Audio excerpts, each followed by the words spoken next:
Assalamualaikum warahmatullahi wabarakatuh. Salam sejahtera buat kita semua, sahabat-sahabatku sekalian.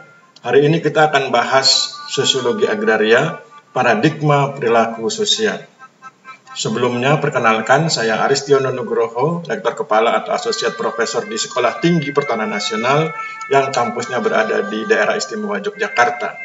Saya senang sekali jika bisa berbagi tentang hal-hal yang terkait dengan pengetahuan, termasuk pengetahuan tentang sosiologi agraria. Saya pikir ini bisa membantu kita untuk lebih mudah memahami isu-isu agraria dalam perspektif sosiologi. Kita hari ini bicara tentang sosiologi agraria, paradigma perilaku sosial. Mari kita lihat petanya terlebih dahulu. Pertama kita lihat paradigma metafisik yang terdiri dari beberapa disiplin ilmu, mulai dari ekonomi, antropologi, sosiologi, psikologi, dan lain-lain. Kemudian kita masuk lewat pintu sosiologi, sehingga kita sampai di paradigma sosiologi. Ketika masuk di paradigma sosiologi, ada 3 pilihan paradigma, yaitu paradigma fakta sosial, paradigma definisi sosial, dan paradigma perilaku sosial. Paradigma fakta sosial didukung oleh 2 teori besar, yaitu teori fungsional struktural dan teori konflik.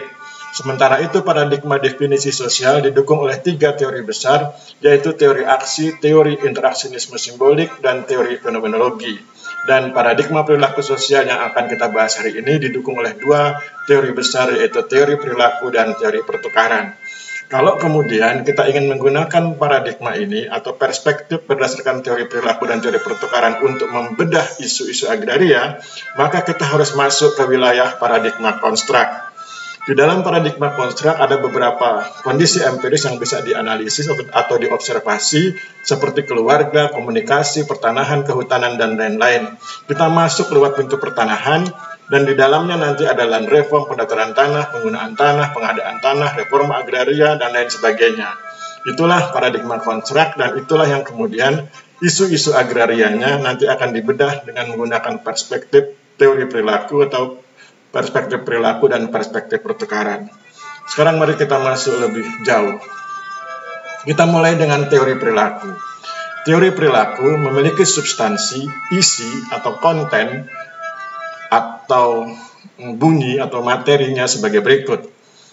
Perilaku seseorang atau para pihak saat ini akan membawa suatu akibat baginya di masa yang akan datang. Berdasarkan hal-hal yang diperolehnya pada saat ini, dapat diramalkan perilaku seseorang di masa yang akan datang. Konsep dasarnya adalah adanya reward and punishment, ganjaran dan hukuman, yang dapat mengakibatkan seseorang mengulangi atau tidak mengulangi perilakunya. Maka ada hubungan sebab akibat antara reward and punishment dengan perilaku seseorang. Kita sedang bicara tentang sosiologi agraria, paradigma perilaku sosial. Sekarang mari kita bahas tentang asal-usul teori perilaku. George Riser menyatakan bahwa teori perilaku atau behavioral theory dibangun untuk mengakomodir fenomena di masyarakat. Teori ini memusatkan perhatian pada pengaruh perilaku yang terjadi di lingkungan terhadap perilaku seseorang. Ini skematisasi teori perilaku yang bisa kita gunakan ketika kita akan membedah isu-isu agraria. Dalam teori perilaku, pusat pengamatannya adalah tentang perilaku. Perilaku siapa? Perilaku para pihak. Perilaku para pihak itu ditentukan oleh kebutuhannya dan ada kemungkinan konsep disintegrasi. Jadi kalau kebutuhannya tidak terpenuhi, maka yang terjadi adalah disintegrasi. Dan keseimbangan antara kebutuhan dan upaya untuk mereduksi disintegrasi, itulah yang kemudian mendukung keberlanjutan perilaku. Sekarang kalau teori ini akan kita gunakan untuk membedah isu-isu agraria, misalnya reforma agraria, maka reforma agraria kita letakkan di sini. Dan ketika reforma agraria kita letakkan di sini, maka kita akan bicara tentang perilaku para pihak yang terkait dengan reforma agraria. Misalnya kantor pertanahan, kemudian pemerintah desa, kemudian masyarakat desa, misalnya begitu.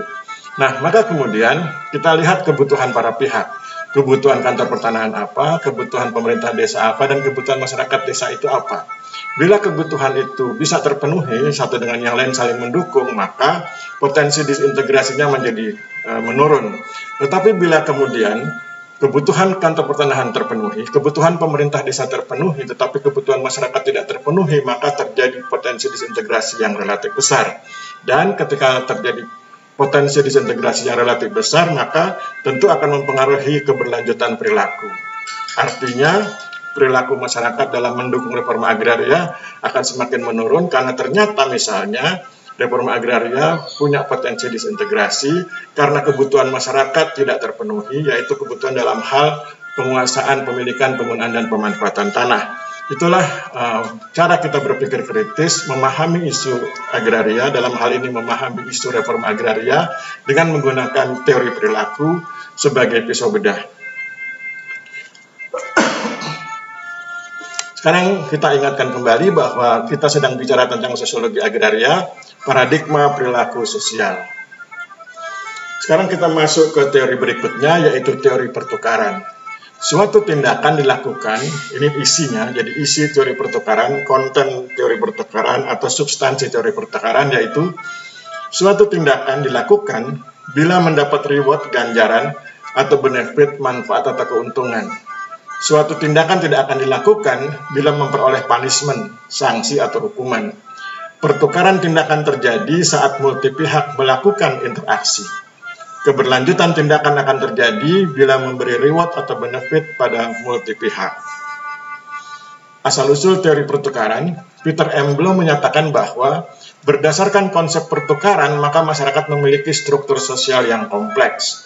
Prosesnya meliputi 1. Pertukaran atau transaksi antar individu, 2. Yang meningkat menjadi diferensiasi status dan kekuasaan, 3. Yang mengarah pada legitimasi dan pengorganisasian, 4. Yang menyebarkan bibit oposisi dan perubahan.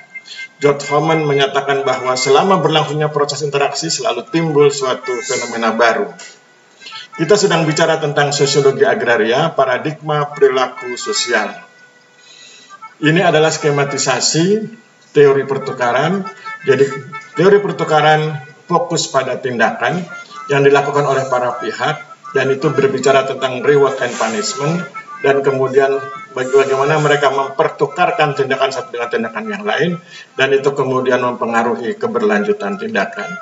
Kalau kemudian teori pertukaran kita gunakan sebagai pisau bedah dalam mengamati isu agraria, misalnya kita bicara tentang isu pengadaan tanah. Maka pengadaan tanah kita letakkan di sini.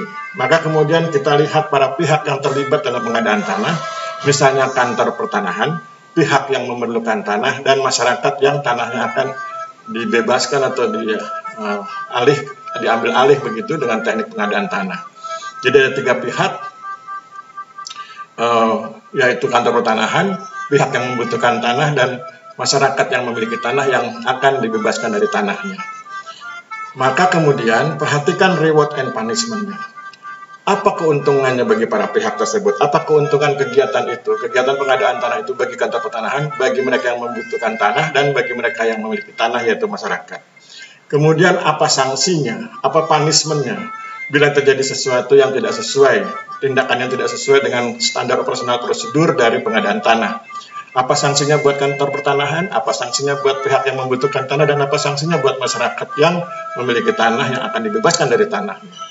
Kemudian ketika mereka berinteraksi satu dengan yang lain, masing-masing bertindak sesuai dengan yang harus dilakukan, sesuai dengan standar operasional prosedur pengadaan tanah, maka sebetulnya ketika mereka masing-masing bertindak, mereka saling mempertukarkan tindakan. Pertukaran tindakan itulah yang kemudian mendukung atau menyebabkan atau berdampak pada keberlanjutan tindakan. Jika pertukaran tindakan itu berlangsung harmoni, artinya masing-masing memperoleh reward yang baik dan punishment-nya atau hal-hal yang kemudian menimbulkan kerugian di para pihak berhasil direduksi, maka tentu keberlanjutan tindakan akan terjadi. Artinya pihak yang memiliki tanah akan dengan senang hati melepaskan tanahnya, pihak yang membutuhkan tanah akan menerima tanah, dan kantor pertanahan sebagai fasilitator akan menjalankan tugas fasilitasinya dengan baik. Jadi itulah cara kita menggunakan teori pertukaran untuk membedah isu agraria, dalam hal ini isu pengadaan tanah. Kita sedang bicara tentang sosiologi agraria, paradigma perilaku sosial. Ini adalah perspektif sosiologi dari yang pertemuan-pertemuan sebelumnya. Jadi ada perspektif fungsional struktural, perspektif konflik, perspektif aksi, perspektif interaksionisme simbolik, perspektif fenomenologi, perspektif perilaku, dan perspektif pertukaran. Masing-masing perspektif ini berbasis pada teori yang digunakan. Misalnya, perspektif fungsional berbasis pada teori fungsional struktural. Perspektif konflik berbasis pada teori konflik. Perspektif aksi berbasis pada teori aksi. Perspektif interaksionisme simbolik berbasis pada teori interaksionisme simbolik. Perspektif fenomenologi berbasis pada teori fenomenologi. Perspektif perilaku berbasis pada teori perilaku. Perspektif pertukaran berbasis pada teori pertukaran. Yang masing-masing perspektif ini memiliki 4 fenomena, fenomena 1, fenomena 2, fenomena 3, fenomena 4, yaitu fenomena-fenomena yang diobservasi. Jadi ada 4 fenomena yang diobservasi oleh masing-masing perspektif yang fenomena-fenomenanya itu berbeda. Ya, fenomena itu artinya adalah gejala yang mampu ditangkap oleh indera, oleh pengamat. Dan lawan daripada fenomena adalah noumena, yaitu sesuatu yang tidak dapat ditangkap oleh indera. Jadi ini yang ditangkap oleh indera manusia atau ditangkap oleh indera pengamat atau indera orang yang melakukan observasi. Mari kita lihat. Perspektif fungsional struktural mengamati 4 hal, yaitu elemen sosial, stimulus sosial, adaptasi sosial, keseimbangan sosial. Jadi seorang observer, orang yang mengamati isu agraria dengan menggunakan perspektif fungsional struktural akan bicara tentang elemen sosialnya, stimulus sosialnya, adaptasi sosialnya, dan keseimbangan sosialnya. Misalnya kita bayangkan seluruh perspektif ini digunakan untuk mengamati isu PTSL, pendaftaran tanah sistematik lengkap. Maka fungsional struktural akan bicara tentang elemen sosial yang mendukung pendaftaran tanah sistematik lengkap. Kemudian stimulus sosialnya apa, bagaimana adaptasi sosialnya, dan bagaimana keseimbangan sosial yang terbentuk ketika dilaksanakan PTSL. Sementara itu, ketika bicara tentang perspektif konflik, ada 4 yang dibahas, diobservasi, yaitu tentang wewenang dan kekuasaan pada saat PTSL dilaksanakan, perubahan sosial yang timbul ketika dilaksanakan PTSL, pertentangan sosial yang mungkin terjadi pada saat PTSL, dan disintegrasi sosial yang punya potensi yang bisa terjadi dan tidak terjadi di saat PTSL. Kalau kemudian perspektif aksi yang digunakan, maka bicara tentang tindakan berbasis kesadaran dalam pelaksanaan PTSL, tindakan sebagai subjek dari para pihak dalam pelaksanaan PTSL, dan tindakan sebagai objek dari para pihak dalam pelaksanaan PTSL, serta kelangsungan tindakan dari para pihak pada saat pelaksanaan PTSL. Kalau kemudian yang digunakan adalah perspektif interaksionisme simbolik, maka itu bicara tentang para pihak yang terkait dalam PTSL, kemudian bagaimana para pihak itu berinteraksi dalam pelaksanaan PTSL, dan bagaimana para pihak itu memaknai PTSL di awal kegiatan, dan bagaimana kemudian makna tersebut disempurnakan pada akhir kegiatan, dan biasanya ada perubahan makna awal menjadi makna penyempurnaan di akhir kegiatan pendaftaran tanah sistematik lengkap. Kemudian kalau yang digunakan adalah perspektif fenomenologi, maka yang dibahas dalam observasi tentang PTSL adalah norma sosialnya apa. Bagaimana norma sosial dibangun, dikonstruksi, dan dipraktekkan dalam pendaftaran tanah sistematik lengkap, bagaimana kebutuhan para pihak yang didukung oleh norma sosial, bagaimana interpretasi para pihak terhadap norma sosial dan terhadap pelaksanaan PTSL dalam kegiatan tersebut, dan bagaimana pengendalian sosial agar norma yang ada, pelaksanaan yang berlangsung, itu tidak bertentangan dengan kebutuhan para pihak. Kemudian kalau yang digunakan adalah perspektif perilaku, maka ketika bicara PTSL, maka yang dibahas adalah perilaku para pihak. Bagaimana misalnya kantor pertanahan bertindak, berperilaku, bagaimana aparatnya berperilaku, bagaimana masyarakat desa berperilaku, bagaimana pemerintah desa berperilaku, misalnya begitu. Perilaku adalah tindakan yang dilakukan berulang-ulang sehingga menjadi sebuah karakter. Nah, bagaimana kemudian perilaku tersebut mampu memenuhi kebutuhan para pihak, dan apakah kemudian interaksi para pihak dengan berbekal perilakunya masing-masing itu punya potensi disintegrasi. Bila potensi disintegrasi dapat direduksi, maka besar kemungkinan akan terjadi keberlanjutan perilaku, yaitu perilaku yang mendukung pelaksanaan PTSL. Bila kemudian yang digunakan adalah perspektif pertukaran, maka yang diamati adalah para pihak dalam pelaksanaan PTSL. Apa reward dan punishment-nya bagi para pihak ketika melaksanakan PTSL, dan bagaimana pertukaran kepentingan dilakukan pada saat pelaksanaan PTSL, serta keberlanjutan tindakan dalam konteks pelaksanaan PTSL. Demikianlah sahabat-sahabat sekalian yang bisa kita bahas hari ini. Mohon maaf bila terjadi kesalahan. Wabillahi taufiq wal hidayah. Wassalamualaikum warahmatullahi wabarakatuh.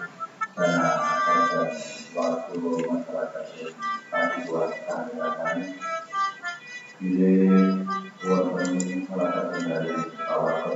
selalu bisa dekat kalau aku akan yang bahwa